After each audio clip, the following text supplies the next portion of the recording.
Ni dakika 16 msikilizaji, tengelipotia majira ya saa 2 za usiku. Karibu sana siku nyingine tena, baraka sana. Ijumaa tulivu kabisa, tunakutana msikilizaji katika kipindi maalum namna ya kufanikiwa kibibilia, na tupo na Mwalimu Carlson hadi pale majira ya saa 2 na dakika 45 za usiku tafika tamati ya kipindi hiki maalum ya cha namna ya kufanikiwa kibibilia.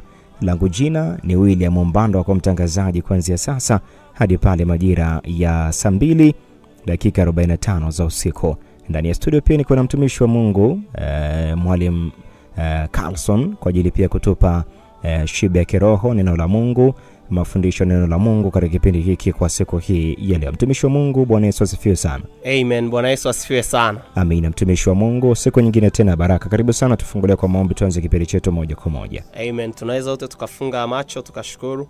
Baba, katika jina la Yesu Kristo wa Nazareth, tunasema ni asante mfalme wa amani. Tunakushukuru mfalme wa falme kwa kuwa ni wewe leo tupa nafasi nyingine hii ya kusikiliza neno lako na kuongezeka ufahamu katika kukujua wewe. Bwana Yesu, tunaomba katutangulie, tunaomba Roho yako Mtakatifu akawe mwalimu wetu, Roho yako Mtakatifu akatuongoze, Roho yako Mtakatifu akaseme nasi, akili zetu zikafunguke na tukaelewe kila kitu ambacho tunajifunza. Katika jina la Yesu Kristo wa Nazareth tunaomba na wote tuseme amen. Amen. Amen. Karibu sana mtumishi wa Mungu, na tuanze kipindi chetu moja kwa moja. Amen. Leo tutaendelea na kipindi chetu cha namna ya kufanikiwa kibibilia, na tutaendelea kuangalia namna ya kufanikiwa kibibilia kwa kutafakari neno la Mungu.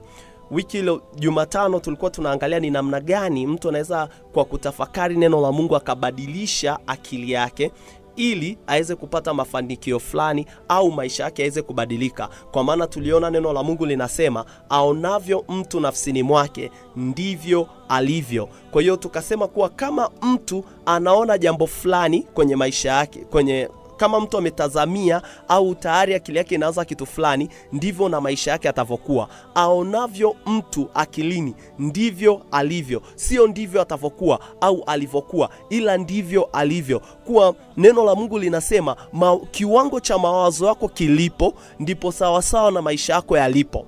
Kwa hiyo tukafikia hitimisho kuwa ili mtu uweze kuongezeka kiwango chako cha kimaisha, ili mtu uweze kusonga mbele, ukiongeza ufahamu wako au ukiongeza akili yako ikiongezeka kimaarifa, na ukianza kuwaza kuwa mimi ni tajiri, mimi nina uwezo mkubwa, mimi ni mtu ambaye nimefanikiwa, kama utaweza kweli kubadilisha akili yako na akili yako ikakubaliana na huo ukweli, basi tukaona kuwa hata na maisha yako yatatoka kwa sehemu ulipo mpaka iko kiwango cha juu.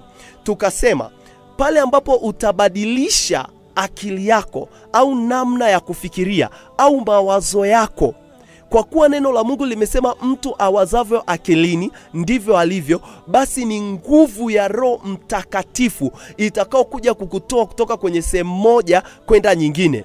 Yani nikiwa nafikiria kwa uduni, ninawaza tu kwamba sina hela, nina matatizo, ninaumwa, mimi ni mgonjwa, siwezi, basi na maisha yangu yatakuwa hivyo hivyo.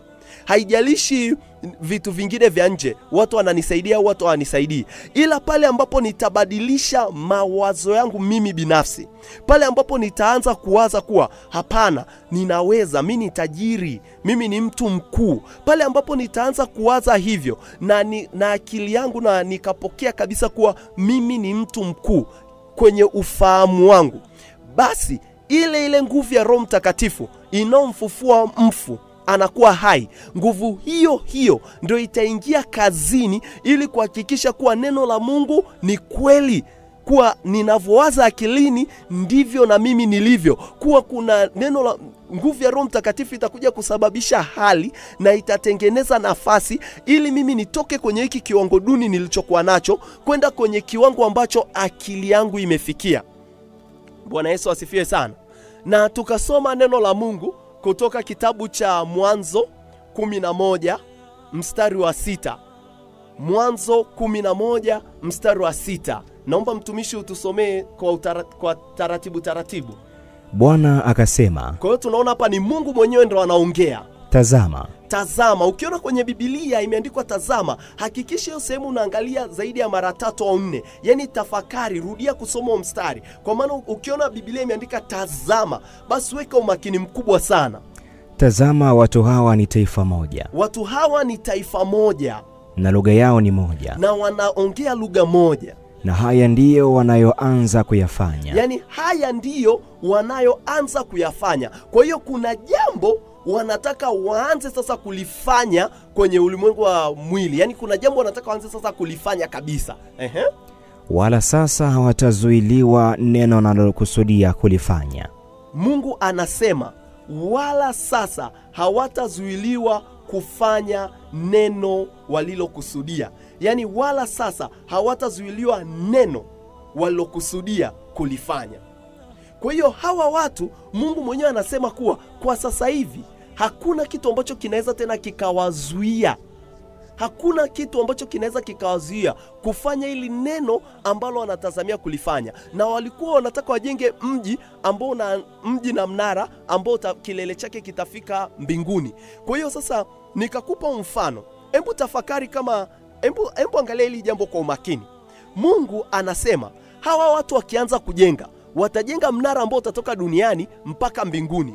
Hiki ndio kitu ambacho wanatazamia kukifanya, na hakuna mtu, na sasa hivi hakuna neno lolote litazuiliwa. Yaani watafanikiwa. Na Biblia inasema walokusudia kulifanya. Yaani hiki kitu ambacho wamekusudia kwenye fikra zao, hiki kitu ambacho wameshakusudia, wamekijenga kwenye akili zao, kwenye fahamu zao. Kwa sababu wameshakijenga kwenye akili zao na kwenye fahamu zao, basi sasa wanapoanza sasa kujenga mnara, yaani wanapoanza sasa kupanga matofali, ni kweli watajenga mnara mrefu kutoka duniani mpaka mbinguni.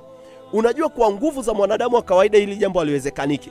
Lakini kwa nini Mungu anasema watafanikiwa? Ni kwa sababu nguvu ya Mungu itaingia kazini kuwasaidia. Kwa sababu Mungu sio muongo. Mungu sio muongo. Ameshasema kuwa awazavyo mtu akilini ndivyo alivyo. Kwa hiyo hawa watu, kuna nguvu ya Mungu, Roho Mtakatifu atawashukia, atawasaidia wao. Yeye ndo angewafanikisha kujenga mnara kutoka duniani mpaka mbinguni. Elewa, nguvu zote, Biblia inasema nguvu zote ni nguvu za Mungu. Nguvu zote ni nguvu za Mungu. Hata nguvu ambao wachawi wanatumia ni nguvu za Mungu. Ni kwamba tu kuna namna wanazitumia pasipo mapenzi yake, pasipo mapenzi ya Mungu, ila nguvu zote ni nguvu za Mungu. Kwa hiyo hawa watu walikuwa kuna namna wangeweza kufanya kazi na hili neno, wajenge mnara kutoka duniani mpaka mbinguni. Kwa sababu neno la Mungu linasema awazavyo mtu akilini ndivyo alivyo. Kwa hiyo tukasema kuwa ili mtu uweze kubadilisha maisha yako, ili mtu uweze kuingia kwenye mafanikio, kitu ambacho unatakiwa ukibadilishe ni akili yako, fikra zako. Hakikisha kuwa akili yako imebadilika, mawazo yako yamebadilika. Tukatoa na mifano mingi sana, lakini nikupe mfano mwingine. Mtu anapoenda shuleni na kusoma na kusema kuwa anataka awe daktari, atafundishwa kwa miaka 21. Yaani ataanza vidudu miaka 3, primary miaka 7, sekondari miaka 4, high school miaka 2, alafu ataenda tena chuo miaka 5. Tena inaweza ikawa ni zaidi ya miaka 20. Yuko darasani, lakini kitu anachofundishwa ni anapewa tu maarifa fulani, kujua pattern fulani, labda hii ndio pattern ya malaria. Mtu akikufuata akikwambia kuwa anaumwa na kichwa na mgongo, huyu mpime damu ili ucheki malaria. Kama mtu anaharisha labda na hivi, huyu muangalie typhoid. Kwa hiyo kwa miaka yote 21 kuna namna anataka ufahamu wake ubadilike, ili akipewa taarifa fulani aweze kutambua kuwa huu ni ugonjwa fulani. Anachokitafuta au watu wanachokitafuta ni kubadilisha tu akili zao ziweze kupokea ufahamu fulani, na ufahamu uweze kukaa kichwani. Kwa hiyo mtu anafundishwa kwa miaka yote hiyo ili tu aweze kuelewa kitu fulani. Ni jambo gani nataka kukuonyesha kwenye kitu ambacho ni kigumu sana kwenye maisha ya mwanadamu? Ni kubadilisha akili yake. Kwa hiyo ninavyosema kuwa ukibadilisha fikra zako ziwaze utajiri na maisha yako yatakuwa tajiri, unaweza tu ukasema basi ngoja nianze kufanya, yani unaweza ukachukulia kama ni kitu kirahisi, ila si kitu kirahisi. Na nimekwambia tunaweza tukabadilisha ufahamu wetu kupitia neno la Mungu, sio tu kwa kulisoma, kwa kulisoma na kulitafakari. Kwa maana tusipolitafakari, basi kubadilisha ufahamu wetu bado itakuwa ni ngumu. Kwa hiyo ni lazima tusome neno, halafu zaidi ya hapo tuendelee kulitafakari. Mfano, leo tutaangalia kuhusu Ibrahim. Ibrahim, Biblia inasema kuwa Mungu alimpa ahadi nyingi sana Ibrahim. Tunaona kwanza alimwambia Ibrahim atoke kwenye nyumba ya baba yake, atoke katika Uri wa Ukaldayo. Na unaona Ibrahim anaondoka na Lutu. Mungu alikuwa ameongea na Ibrahim, akamwambia Ibrahim, toka katika Uri wa Ukaldayo, na hili ndio agano ambalo ninakupa. Nitakufanya wewe kuwa mtu mkuu sana, nitakuongeza jina lako litakuwa jina kuu, utakuwa ni taifa kubwa. Mimi Mungu nitakubariki, watakao kulaani watalaaniwa, na watakao kubariki watabarikiwa, na kwa kupitia wewe ndugu na jamaa zote wa duniani watabarikiwa. Kwa hiyo Mungu akampa Ibrahim ahadi nyingi kubwa sana, kuwa utakuwa na uzao mkubwa, utakuwa taifa kubwa, jina lako litakuwa kuu sana. Na unaona Mungu hakuishia hapo. Baada ya kumpa Ibrahim hilo agano, Mungu akaendelea tena kumpa Ibrahim agano lingine wakati yuko Kanaani. Akamwambia Ibrahim, sasa nataka ile agano letu tuendelee kuliwekea mkazo. Kwa hiyo sasa hivi wewe utafanya tohara, yani watu wote wa nyumba yako utawafanyia circumcision, yani tohara. Bwana Yesu asifiwe sana. Ili agano litimie. Unaona, na Mungu anaendelea kuongea tena na Ibrahim katika mlima Orie. Anamwambia mtoe Isaac kama sadaka. Alafu Ibrahim alivyokubali, Mungu akaendelea tena kunena juu yake baraka nyingi sana. Akamwambia Ibrahim, nitakubariki, na Mungu akaapa kwa jina lake, kwa sababu alikuwa hawezi akaapa kwa jina kubwa zaidi, kwa maana halipo hilo jina. Kwa hiyo Mungu hadi akaapa kwa jina lake. Sasa ni kitu gani nataka kukuonyesha? Unapoanza kusoma hii habari, unatakiwa uanze kufikiria, Mungu amembariki Ibrahim. Ni kitu gani ambacho huyu mtu alifanya mpaka Mungu aape kwa jina lake? Mungu ameapa kwa jina lake kweli. Na unaona kuwa Mungu akasonga mbele zaidi, akamwambia Ibrahim, sasa nataka agano hili tuingie agano la damu, kuwa utakata wanyama vipande nusu, alafu utaweka upande huu na upande huu, alafu tutapita katikati, tuweke ile agano sasa la damu. Ila Mungu akamzuia Ibrahim kuwa hapana, wewe usipite. Mungu akapita mwenyewe katikati ya hivyo vipande viwili vya nyama. Yani inamaanisha kama mimi Mungu nitageuka na sintafanya ili agano, basi mimi Mungu nikatike vipande viwili. Sasa unaweza ukaanza kutafakari, huyu mtu alikuwa amefanya nini mpaka Mungu akamwahidi hizi baraka zote? Kwa Abraham utakuwa mtu mkuu sana, yani wewe utakuwa ni tajiri, utakuwa ni baraka kwa watu wote. Kwa nini hizi baraka zimeachiwa juu ya Ibrahim? Na unavyoendelea kusoma hili neno, kuna swali ambalo unaweza ukajiuliza, je, Biblia imeandikwa kwa ajili yangu? Je, hizi baraka ni za kwangu? Hizi baraka ambazo Mungu amezisema hapa ni za Ibrahim peke yake, au je ni za kwangu? Hii ndio maana ya kutafakari. Yani kutafakari ni unajaribu kuangalia, unaangalia huyu mtu alifanya nini ili apokee hizi baraka. Hizi baraka je ni za kwangu? Je, kama na mimi nataka kuzipokea, nitafanya nini ili niweze kuzipokea? Naomba mtumishi wa Mungu tusome kitabu cha Wagalatia mlango wa 3. Kuna kitu ambacho nataka nikuonyeshe, kuwa tunavyoendelea kutafakari, kuna vitu sasa tunaanza kuvijua. Wagalatia mlango wa 3 mstari wa 7. Fahamuni basi ya kuwa wale walio wa imani, hao ndio wana wa Ibrahim. Bwana Yesu asifiwe sana. Kwa hiyo unavyoendelea kutafakari Biblia, unaanza kuunganisha na mistari mingine. Unaona Biblia inasema fahamuni basi ya kuwa wale walio na imani, hao ndio wana wa Ibrahim. Kwa hiyo unajiuliza, hivi mimi nina imani kweli? Ndiyo. Kwa hiyo kama mimi na imani, mimi nimekuwa mwana wa Ibrahim. Kwa hiyo kumbe nikiwa na imani ninakuwa mwana wa Ibrahim. Naomba mtumishi tuendelee mstari wa 9 hapo Galatia 3 mstari wa 9. basi hao walio wa imani hubarikiwa pamoja na Ibrahimu aliyekuwa mwenye imani. Kwa hiyo Biblia inaendelea kusema basi hao waliokuwa na imani hubarikiwa pamoja na Ibrahim, yeye aliyekuwa na imani. Kwa hiyo kuna kitu Biblia inaendelea kukuambia kuwa sasa na wewe umebarikiwa pamoja na Ibrahim. Naomba tuendelee mstari wa 14. Ili kwamba baraka ya Ibrahimu iwafikilie mataifa katika Yesu Kristo, tupate kupokea ahadi ya Roho kwa njia ya imani. Kwa hiyo hizi baraka unaona kwa zitatufikia sisi kupitia imani yetu kwa Yesu Kristo. Kwa hiyo kuna kitu sasa unatakiwa uanze kukujenga akilini mwako, kuwa unatafakari hili neno. Mungu amemwahidi Ibrahim hizi baraka kuu sana. Alafu kumbe hata na mimi hizi baraka zinanihusu.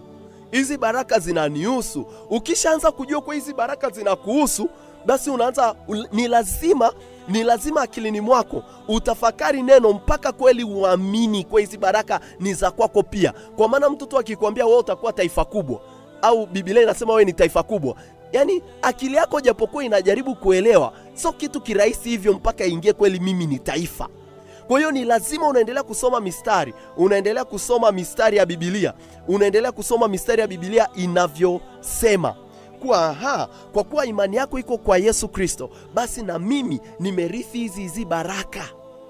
Bwana Yesu asifiwe sana. Naomba tusome Mwanzo 17 mstari wa 7. Kitabu cha Mwanzo 17 mstari wa 7.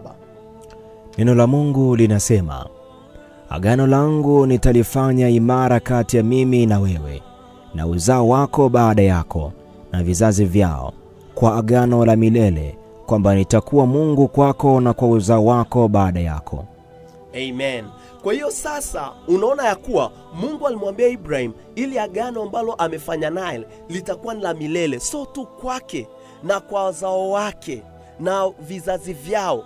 Kwa hiyo unaanza kutafakari, kwa hiyo ni Mungu ameongea na mimi kuwa mimi nitakuwa taifa kubwa, kuwa mimi nimebarikiwa sana, watakao nibariki wamebarikiwa, watakao nilaani wamelaaniwa. Unatafakari zile ahadi zote kuwa mimi nitakuwa na uzao mkubwa sana, kuwa Mungu atafanya jina langu kuwa kuu, na Mungu ameweka hii ahadi. Unaendelea kutafakari kuwa sasa ni Mungu ameongea na wewe, kwa maana hili ni agano lako sasa na wewe umelipokea kwa njia ya imani. Kwa hiyo ni lazima ujione kuwa ili agano ni la kwako, na unatakiwa wakati unatafakari ya kuwa hata Mungu ni lazima atimize ile agano juu yangu. Asipolitimiza atatakiwa agawanyike vipande viwili. Mungu asipolitimiza ili agano, aliapa kwa jina lake. Kwa hiyo haiwezekani, ni lazima alitimize. Kwa hiyo unaendelea kutafakari, unatafakari hivi kama kweli Mungu ametoa hizi ahadi na yuko tayari kuzitimiza, ni kitu gani ambacho kinanizuia? Labda ni mimi sijaongezaga maarifa yangu kuzipokea, au ni mimi sijainuaga imani yangu. Unajua hauwezi ukaamini kitu na ukakifanya kuwa ukweli kwenye maisha yako na akili yako ikakipokea kabisa kama usipokipokea kuwa ni ukweli wako, yani usipokiamini kabisa ndani yako kuwa ni ukweli. Sasa hivi nikiwa labda nina mfanyakazi namlipa kila Jumamosi 100,000, yeye akiwa kazini labda Ijumaa au ikiwa ni Jumamosi atakuwa anatafakari kuwa leo nikipewa 100,000 labda nitafanya hiki na kile. Kwa hiyo kuna ukweli anaojua kuwa ikifika Jumamosi ni lazima nitapokea 100,000. Kwa hiyo ufahamu wake tayari unawaza kuwa ninayo 100,000 au nitapokea 100,000. Kumbuka, kwa sababu ufahamu wake tayari uko pale, basi hiyo 100,000 kweli anaenda kuipokea. Sasa sisi ni lazima tubadilishe fahamu zetu. Fahamu zetu ni lazima zifike sehemu ya kuwa sisi ni taifa kubwa.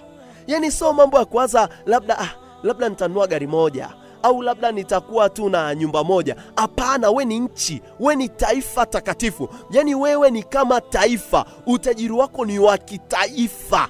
Biblia inasema utakopesha mataifa. Kwa hiyo sio kuwa Biblia imekosea, ni kwamba wewe mwenyewe tu ndio hujataka ukweli uingie na ukae kwenye tafakari zako. Kwa maana ukweli ukikaa akilini mwako utakuwa mtu mkuu. Neno la Mungu lasema unavyowaza akilini ndivyo ulivyo. Kwa hiyo wewe unachotakiwa ni kujitahidi kubadilisha akili yako na fahamu zako kwa kusoma neno la Mungu na kulitafakari. Unaendelea kusoma neno la Mungu huku unalitafakari. Biblia inasema kwenye Waefeso 1 mstari wa 3. Naomba tusome Waefeso 1 mstari wa 3. Kuna neno hapo nataka nikuonyeshe.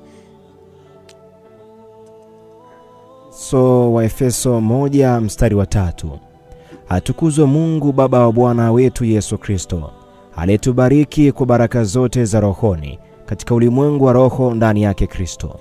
Kwa hiyo Biblia inasema atukuzwe Mungu Baba yake Yesu Kristo, aliyetubariki kwa baraka zote za rohoni. Kwa hiyo kumbe Mungu ameshatubariki sisi kwa baraka zote za rohoni. Changamoto sio Mungu, sio kuwa Mungu hajajibu maombi yako, si kuwa Mungu hajakutendea. Kumbe na Mungu kasha kubariki na baraka zake zote. Hapa studio niko na William. Mimi ninazo simu 3. Nikimwambia William, nimekupa simu, chukua hizi simu zangu zote 3, ninakupa wewe. William aweza kanifuata tena niambie naomba simu mtumishi. Kwa maana nimempa baraka zangu zote. Mungu anasema ametupa sisi wa Kristo baraka zake zote. Kwa hiyo changamoto sio kwa hatujabarikiwa. Changamoto ni kwamba hatujui namna kuchukua hizi baraka. Ndio maana neno la Mungu la kuja kusema kwenye kitabu cha Petro wa 2 mlango wa 1 mstari wa 3 kuwa tuna vitu vyote. Mungu ametukirimia vitu vyote tunavyovihitaji katika maisha yetu kwa ufahamu, kwa kumjua yeye, kwa kumjua kupitia ufahamu. Yani tuna kila kitu. Wewe msikilizaji, una kila kitu unachokihitaji katika maisha yako. Mungu ameshakupa, lakini amekwambia ni kwa wewe tu kuwa na ufahamu, kwa kumfahamu yeye aliyetuita, kwa kumjua yeye. Kwa hiyo kumbe tunachotakiwa ni kubadilisha akili zetu ili tuwe na kila kitu katika maisha yetu. Sio kubadilisha hiyo biashara au sio kubadilisha hiyo kazi, mavazi, magari. Hapana, ni kubadilisha tu ufahamu wako. Na Mungu anasema baraka zake zote, kuna sema amekwambia zipo. Amekwambia ziko katika ulimwengu wa roho. Na ukisoma kwenye Isaya 45 mstari wa 3, Mungu anasema kuwa atakupa hazina zilizoko gizani na mali zilizofichwa mahali pasiri. Kwa hiyo Mungu anaendelea kukwambia japokuwa nimekubariki na baraka zote ziko katika ulimwengu wa roho. Yani haziko sehemu katika ulimwengu wa damu na nyama. Ziko sehemu katika ulimwengu wa roho. Na hii sehemu katika ulimwengu wa roho ziko gizani. Ziko gizani. Kwa hiyo kama Mungu ameweka baraka zako gizani, kuna vitu viwili. Kwanza, hataki mtu mwingine achukue baraka zako, ndio maana kazificha kwa ajili yako, ni special kwa ajili yako. Na pia yeye mwenyewe ndo anajua zilipo. Anajua kwenye ulimwengu wa roho sehemu gani zipo. Hizi mali zilizofichwa mahali pasiri, yeye ndo anajua zilipo. Sasa anaendelea kukuambia kuwa kwenye ulimwengu wa roho hizi baraka ziko ndani ya Kristo. Sasa Yesu Kristo ni nani? Tunajua kabisa Yesu Kristo ni neno la Mungu. Kwa hiyo Yesu Kristo ni neno. Hapo mwanzo palikuwa na neno, nalo neno lilikuwa kwa Mungu, nalo neno lilikuwa Mungu, nalo neno lilivaa mwili. Kwa hiyo tunajua kabisa kuwa Yesu Kristo ni neno la Mungu. Kwa hiyo Mungu anajaribu kukwambia nimekubariki kwa baraka zote za rohoni. Ukitaka kuchukua hizi baraka kutoka rohoni zije mwilini, soma neno langu. Soma neno langu. Hizi baraka nimeziweka kwa ajili yako. Baraka zako hakuna mtu mwingine anaweza akazichukua. Kwa hiyo usiseme kuwa labda na miaka 50 na miaka 40 huenda mimi mafanikio yangu kuna mtu ameyachukua. Asikudanganye mtu. Biblia inasema wakati Mungu anakufanyia urejesho, vitu vyako vyote ulivyopoteza kuanzia umezaliwa mpaka miaka ulionayo, vyote unarudishiwa. Kwa maana kwenye ulimwengu wa roho vitu havipotei. Vitu vinapotea tu hapa duniani. Leo utaibiwa labda 100,000. Hiyo laki kwenye ulimwengu wa roho haijapotea. Kwa hiyo wakati Mungu anakurudishia, anakurejeshia baraka zako zote. Baraka zako zote zitarudi. Ila ni lazima sisi tujue, ni lazima ufahamu wetu ujue kuwa hata kama nataka urejesho, nitarejeshwaje? Hii ahadi ya urejesho nitaipokeaje? Ukweli kwa Mungu atanirejeshea nitaupokeaje? Na kuambia tunajifunza namna ya kufanikiwa kibibilia.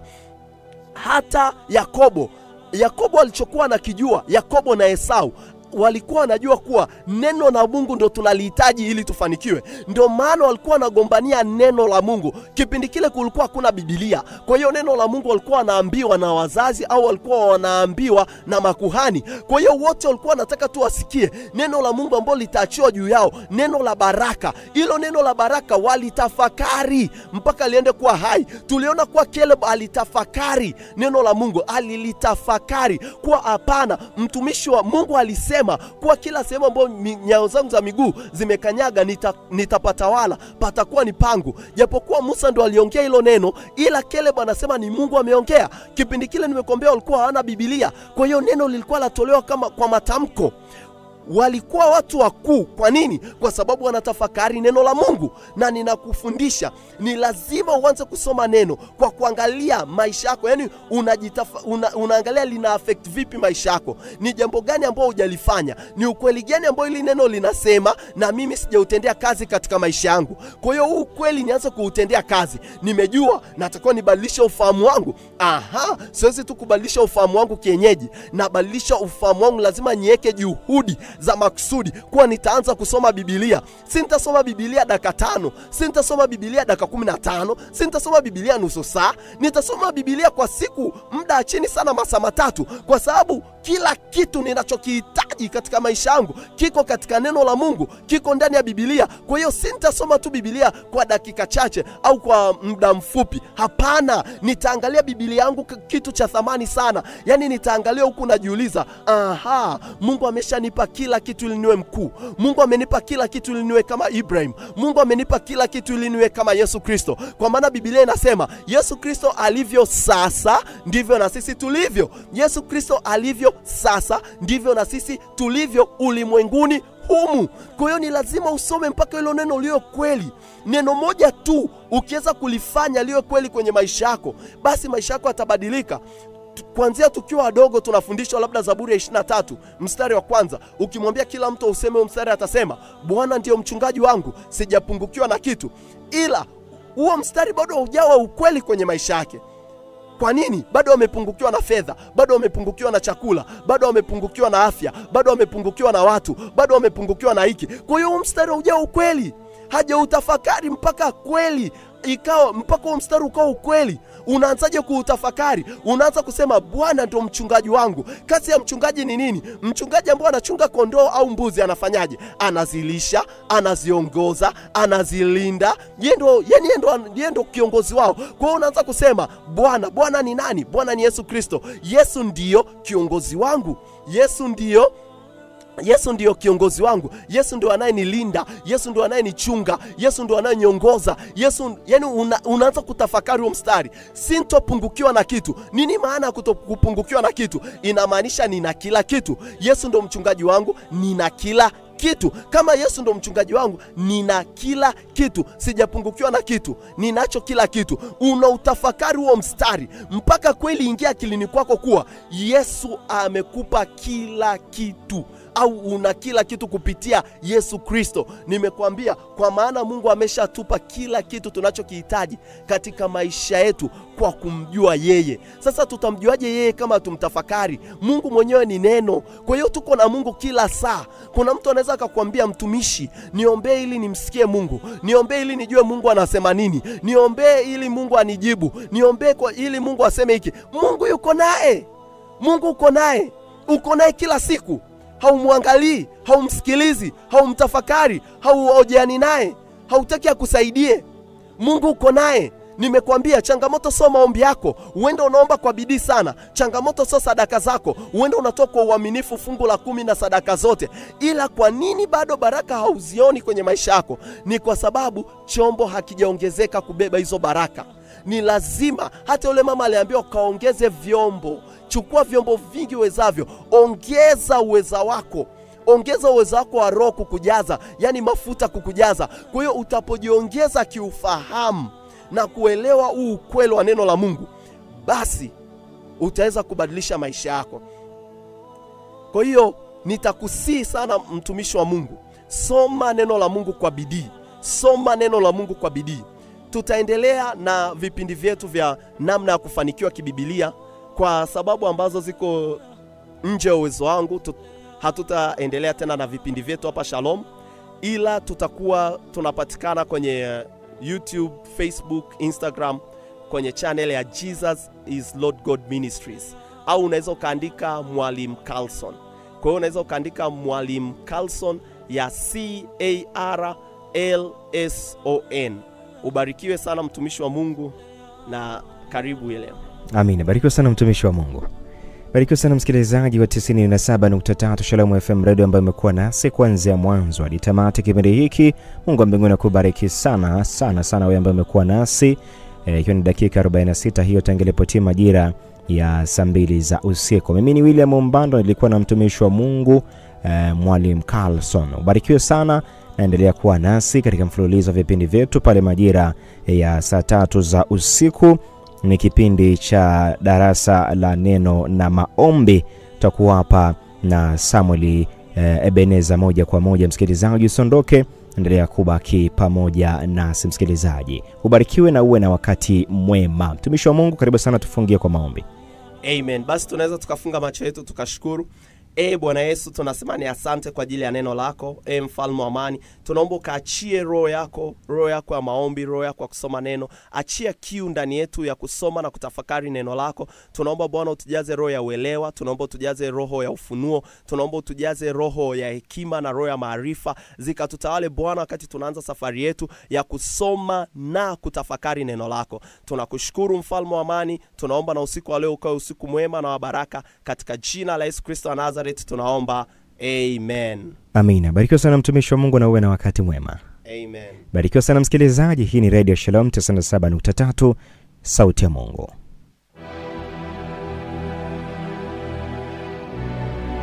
L'ombre te sa de vegedaus.